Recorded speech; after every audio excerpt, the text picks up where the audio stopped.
You know, I'm sitting here thinking about the divide, in the generations, and the divide in the adult kids and the adult, with their parents. And I see the ones that are easily swayed. Um, it, it's but I'm thinking of the dynamics of my daughter and my daughter and her dad, who just passed away. And I realized that, I mean, because she is so much like her dad. She is so much like her dad. But yet, I always said, oh, Tara was born for me. She was born for me. I labeled her that. I gave that. I named that. Okay? I named that. Meaning she was born for me. You know? She was born for me. Because I just always thought of her as mine. I can't explain it. It's this closeness. I just always said she was born for me. And I think unconsciously in that realm of, when you say that enough later on, describing your children, every time you describe your children in a good way, in conversation, when you're trying to tell people about who your kids are, you have them labeled, Oh, my daughter, oh, she my first one, oh, she was totally born for me. And then I beam with pride, and I hug my heart, because that's how I think of it. And then I always say my first son was my second child. He's my most special child. And I would follow with, not that I loved him any more than the other ones at all, but whatever, he just had something that everybody fell for. He had that it factor. He had that spark of whatever it was, but he had it, Not that my other kids didn't. He just had it before them. You know what I'm saying? Now looking back, you can see when each of them had it. But Trey, I always said, was my most special.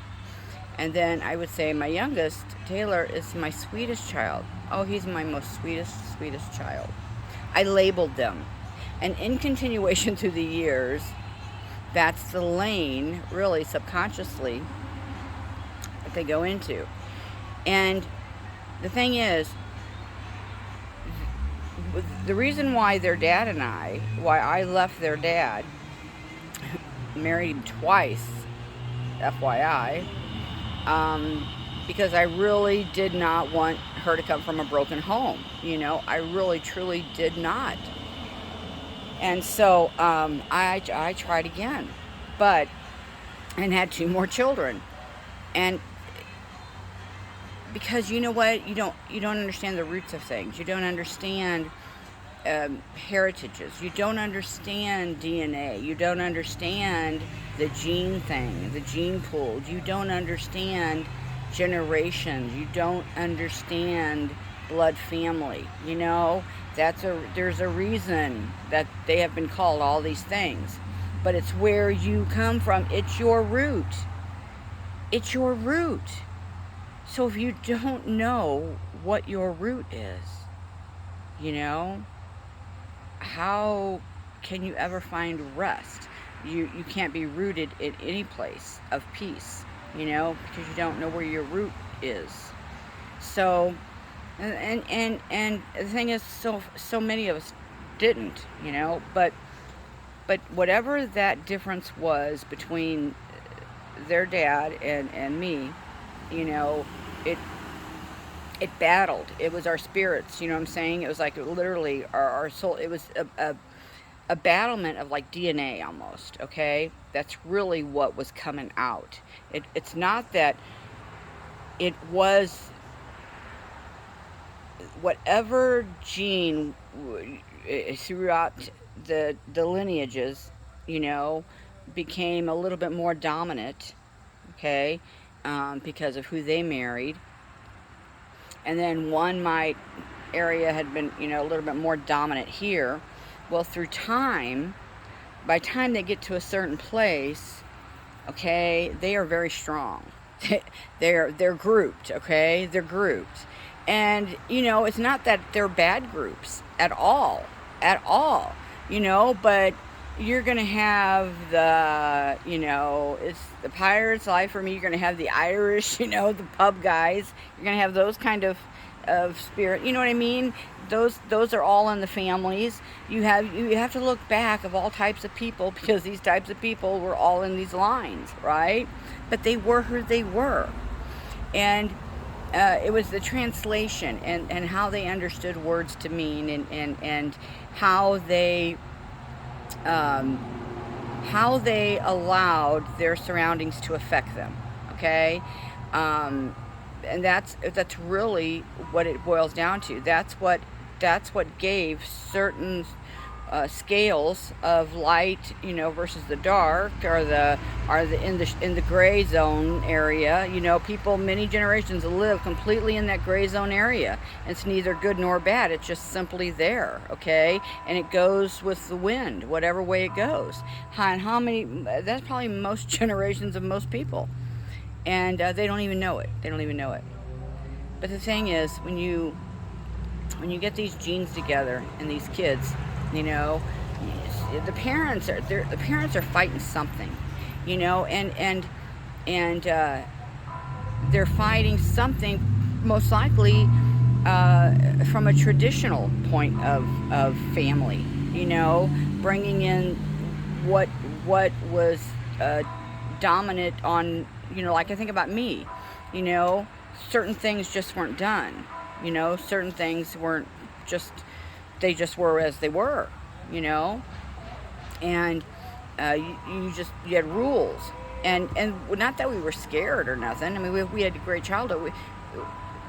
I think my parents had a very good equal amount, of what we needed to have us be secure, confident children. But of course, insecurities come in. Insecurities come in so many different ways, and it's unnoticed. So, but I think so when you come into things like, there are things that I expected him to do as a man and as a father from what I knew from my father. Okay, but see, his mother was the complete opposite of my mother. Although my mother was loving, she was oh, come on, you hungry, want something to eat? She was the baby whisperer, the guru. She was that love. She always knew the right words to say, everything. But then his mom, it's not that she wasn't full of the same amount of love. She just showed it differently, because that was how she intercepted it. You know what I mean?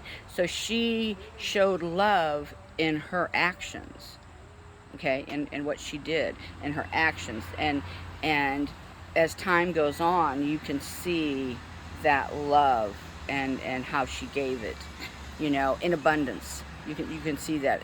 So you can see a lot of the why she did what she did, and where it comes from. So she wanted to make them strong men, okay? Strong men, so they could be good husbands and good fathers. And about the same time, by doing that, she weakened them. She weakened them very much, because she did for them. She did, and they ended up not learning how to do for themselves, okay? And that's what weakened them, really. So, but, and so in the drinking, I just could not take the drinking. I couldn't do it. And the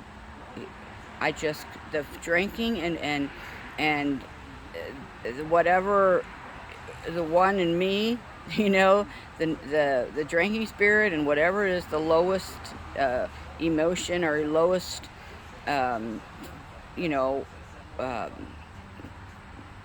whatever in me, it in that drinking spirit, it just clashed. It did not get along. It was complete opposites. Okay, it was coming from complete opposites of the realms. Is really what it was doing.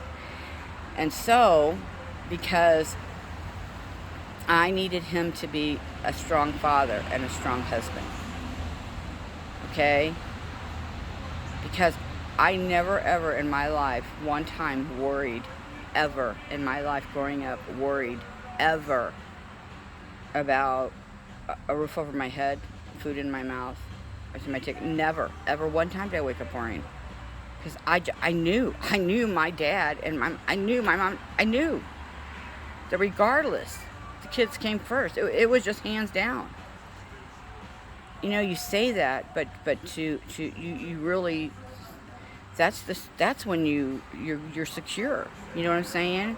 And so, and then he came from some insecurity side, right? And so my secure side and his insecure side, they just were just going at it, you know. And so one of them was going to win. Well, in my kids, my daughter, she's so much like her dad, okay, and in her drinking, and in her over the top of, you know, I have just this over the top obnoxiousness, yet terrorism. You know, that's what we call it. Just it's become an ism now, right? It's become an ism. So just like I had to call him by both names, you know, now I have to put an ism on hers, because these two, woo, this common gene of theirs, right? That's now in her. It has this battle has manifested emotionally, okay, because she has such a strong part of me in her. She's like my mini me. And the fact that I gave her a title of born for me, she's my child. So see, that's really what her dad was always battling since she's been born. In the you know, unconsciously, in a metaphoric realm, okay. And so then that's what my daughter herself, has been battling within her. Is she has me within her battling her external father, okay. And it's a constant battle. It's a constant battle. And so it gives her anxieties, you know, and this has caused her anxieties. So it's where her dad, he would, oh, I don't want to talk about it. I can't, I don't want to deal with it. I can't want to deal with it, because he didn't want to stop and face that emotionally and physically. You got to face it all. And he wasn't good at the emotional stuff, okay? Because he was that external, okay? But see, she's got me in her. So I'm internal and her dad's external. And so she has these two forces literally battling within her, okay? Continuously battling within her. And the same in my son. And so when I look back, and I bet, see, this is what happened to the lineages when they used to marry, you know, like the first cousin. I think that was about as far away as you wanted to go, and as close as you wanted to get. You know what I'm saying? That must have been if they were the first cousin, that must have been the level of you had to go back to keep that one side from not overpowering the other side, okay? Because if you keep marrying against your DNA, okay, which is also against tradition, okay, it's the which became the ways of the family, which became the ways of life, which became all that stuff, right? Um, yeah, you're gonna battle. You're gonna battle. You're gonna battle big time. And so, in what was just slowly creeping down, to these generations, um, we we all had the security of that mom who had us breakfast, lunch and dinner, who was home while dad was working, and we had all that great security, and we felt, and it was wonderful. But see, what happened? It wasn't till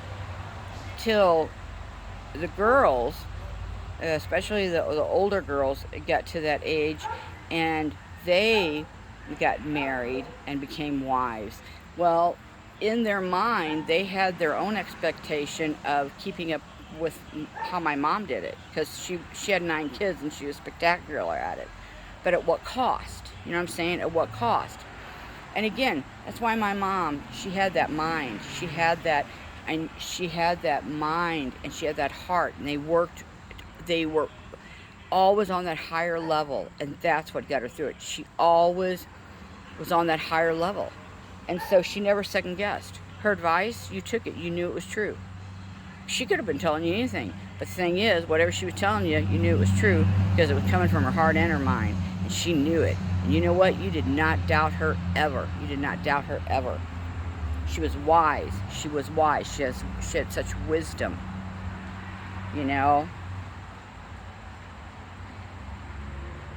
And so that wisdom had to diminish.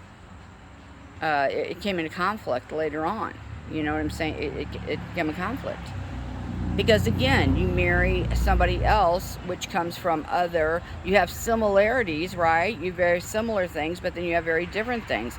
And then even the things that if you're so similar, and at some point you're so similar, you don't even know different, or, so you become indifferent. So one always has to off balance the other, but there has to be a time or place where you have to have a starting place, where you're on a plumb line Bob, okay, the plumb line. And that's where you have to go back to, because the and it's not a good side or bad side either. It's just one that is in one is weighed down of matters of the heart, and one is burdened by problems of the mind, of the brain. Okay, you know what I'm saying? It's of the mind. It's just the mind just doesn't shut off, and so because you were, it was hard. It was hard getting this land going, getting these families raised, and the generations before us, and they worked hard and they did all that. It was physically hard on their bodies, It was hard on their bodies. It was hard on their heart, too, because it was it was a big cost for them. Okay, and so the main thing I noticed, though, is where everybody comes from. And it's incredible.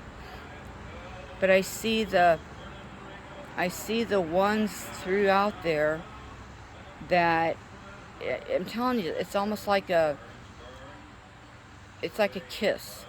It's like down these family lines, there's two that find each other, that are those complete soulmates, or that perfect balance, of heaven and earth. I mean, it's whatever's needed, the heart and the mind. It's all of it, and they just it's either a brief kiss or it's a long kiss. You have somebody in your life just very shortly, but it was the most wonderful time in your life, right? That was your true love, or it could have been that true love for 75 years, because that was the long kiss, and they found each other. But there's tug of war now, and it's for the mind and the hearts, okay? And so I'm fighting, or she's fighting. It's like her dad, as my ex-husband, is fighting me and her. Okay, because that's really what's dominating now. Okay, because the internal pull has to be so strong in her, because that spiritual side she has from me, and that is all over the world, right? So you can imagine the internal spiritual side in her, the heavenly side. It is just about, but she's got that earthly, okay, that worldly, and that's that's what, in this picture here, this is what her dad represents, that earthly side, that worldly side. Because see, she's worn herself down trying to be what the world has been showing, um, you know, her whole life, that mothers should be, and women should be, and what they should look like, and how they should be able to do this and this and this and this. And then seriously, they grew up with Bravo TV. I mean, in a subconscious way, that had to settle in somewhere. It really did. And none of that is real. That stuff is the least real anything. But it hit them at the times of their life, at the ages where it would do the most damage. It was the phase of your self-confidence, and and it's your own reflection of what the world sees you as. And that was almost like a snapshot time, where and there's a negative that stays, at these moments of time in their life, and that's those negatives is what motivates, is what pops up, you know what I mean, and starts reflecting in them. And so, and they all start working together, you know? So they don't see the beauty that we see. They don't see the absolutely, hey, that is impossible, okay? Nobody in their right mind, no woman could ever do that, what they're trying to do. You really, because it's different than I'm 59, my generation, okay? It was toward the tail end of that, but see, we still could work and everything. I mean, we didn't have the reality TV on us, set us in. We just had Dallas. They were starting it, see? We just had Dallas and Knots Landing. You know what I mean? And to try to affect our perception of reality, of what people look like, or what the beautiful people were. So that was just the beginning of it, right? The hair, the makeup, it's all the puffy stuff, it's all the glam, all the glitz and glam. So the bedazzling, they started bedazzling everything. That's what they did. They bedazzled it. And so, but we weren't so severely affected, okay? Seriously.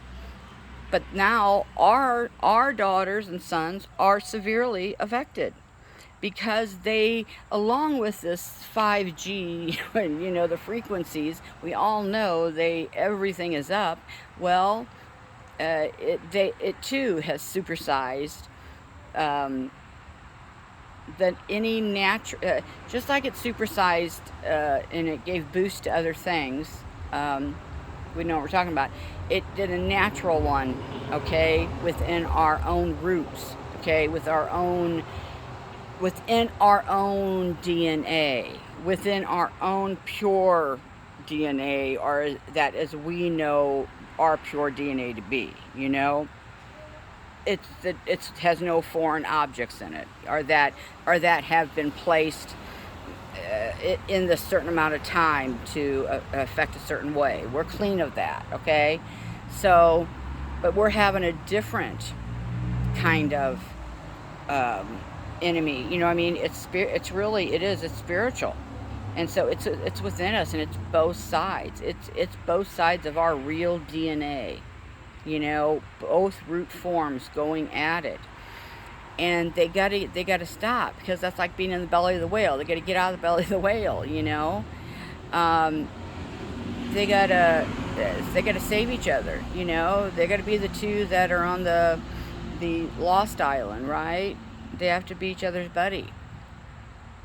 They have to see, you know, and understand where everything comes from, who everybody is. Because it's really through miscommunication and mistranslation that it's all been different. So, and it's fear. And see, there was something in me that caused her dad fear. Not fear isn't afraid. He wasn't ever afraid of me or anything like that. But something that that those those genes, you know, had grown to that point to just really fight back at. Okay, um, it brought fear, you know, an unconscious fear, and so um, anything that he thought it was anything that he thought I might be right on, really, that's what brought him the most fear. Okay, is something that I said um, that he really thought I might be right about, because he knew me. He knew if I said something why I was saying it, and so what he did was he named me. Oh, you're listening to Crazy Mary Beth. Okay, your mom's crazy. See, he named me. He named me. You know, yeah, your mom's crazy. She's crazy. Yeah, she's crazy. See, so so what does my daughter do? Well, you know, it's my crazy mom. You know, she's batshit crazy. See how she does that? See how that happens? And that's because that's how what her dad. Every time he started telling the story about me, in order to protect his fears within that whatever I brought out, okay, he had to knock me down. He had to discredit my word. He had to discredit my mind, is what he had to do. You know, so discredit my beliefs or my finds or, uh, you know, that's what happened. And so by doing that over time, it's almost like you cast spells out. Again, Tara is my child. She's my child, you know.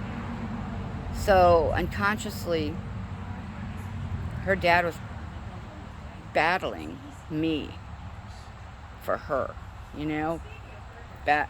And she was battling really with her dad um, to be his child. Okay, she needed to see that she was his child too, because I named her my child. She needed to see there was something he needed to do, an action, a motion, a movement, a look, a touch, a word, something that she needed from him that gave her her final release. Okay, it gave her that security, that gave her that peace, that rest, her rest and peace. You know what I mean? It because that is where it's the other stuff, like a tornado, that funnels from. Okay, but because she was born for me, so she had to know that she was born for her dad too. See, and so where I meant it spiritually. Okay, not for physical reasons. I meant spiritually. She was born for me. She was spiritually mine. Okay. The tug played out in the physical, in her life, in her relationship with her father. Okay. You know, it played out in the place of her needing him to tell her, you belong to me too. You were born for me too. In the earthly way, in the earthly manifested, you know, in the earthly form, words, actions, motions. Because see, I'm her internal. I'm her internal. And so whenever she struggles in the world and against when she's trying to push out her mom, me, because she does, it happens all the time, she's having a deep internal struggle. It's something in the world that she's really battling, okay? She's really battling. And if it's, you always feel, if anybody knows anything, they'll think less of you, because what is this world made to think? That women can do everything, these moms and all this stuff. And you know what, you get to the point where you say, ah, damn it, look, my kids got 2 different shoes on today. And you know what, seriously, you don't let the register of your heart go up or down. It stays completely light where it's at. You don't make excuses. You just say, oh, yeah, and you're okay with it. You're totally good with it. Because you have to stop. Everybody has to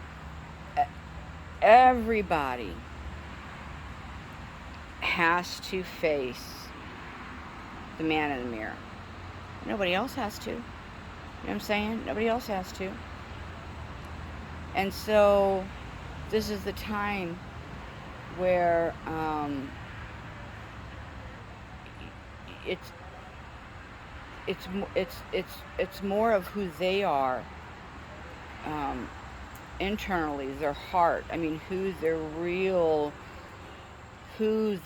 soul is. Okay? And it just has to peel off all that other, and you just got to let your freak flag fly, so to speak. Seriously, because trying to do all of that is exhausting. Trying to be all that is exhausting. It's somewhere there's gonna be a side that falls. A side that's not getting what the other ones are getting, okay? And it's a funnel cloud, and it goes up until it turns into one big tornado, because it is impossible to do it all. Impossible. The expectations that they subconsciously have been so brainwashed to take in for most of their life is literally a true struggle between their internal and their external right now.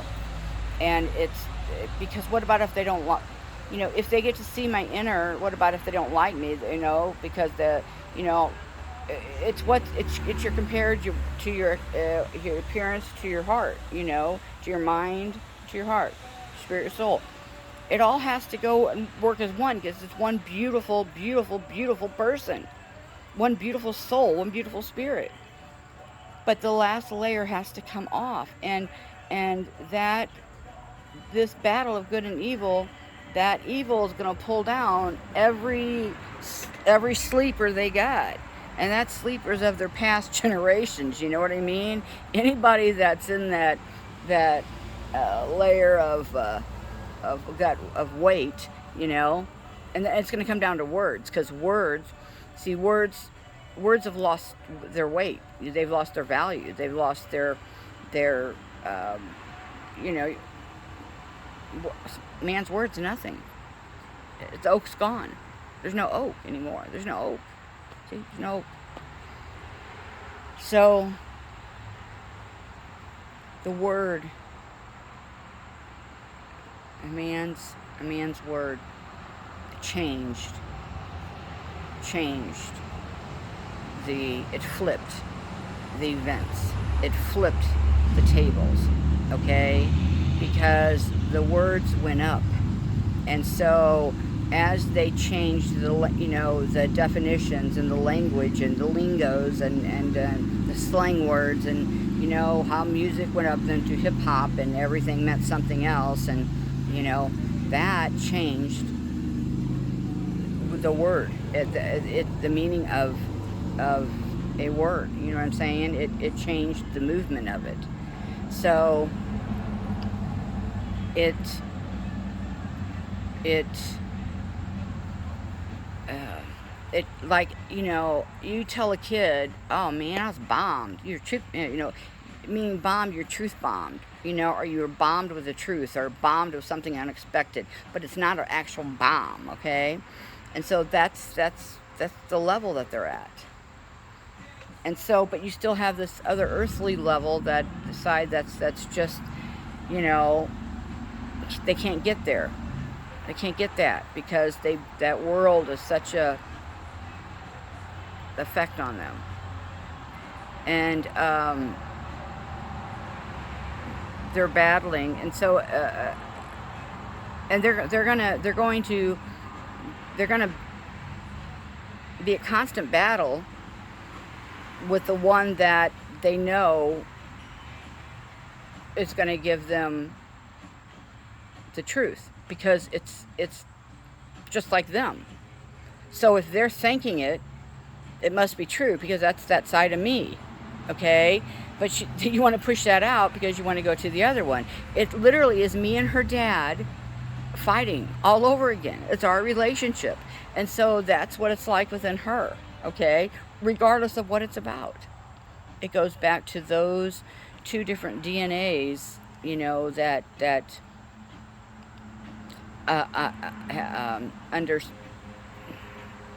understand, have a different,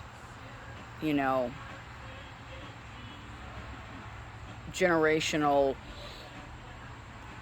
understanding, or tradition, or belief, or just way of life.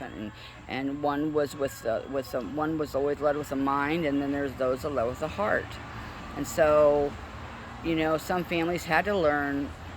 They did go by the heart, and they got hurt. So then they started going by the mind. Well, when you go by the mind, you're going to react as the world does. So you're going to act in all the negative zones, all the accusations, assumptions. That's because that's where you're coming from, okay? And so you have to flip that, and you have to come from the light side and the light zone on that.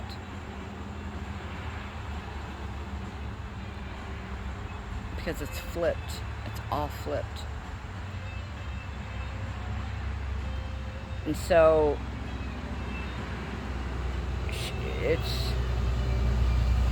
she doesn't want me to be right.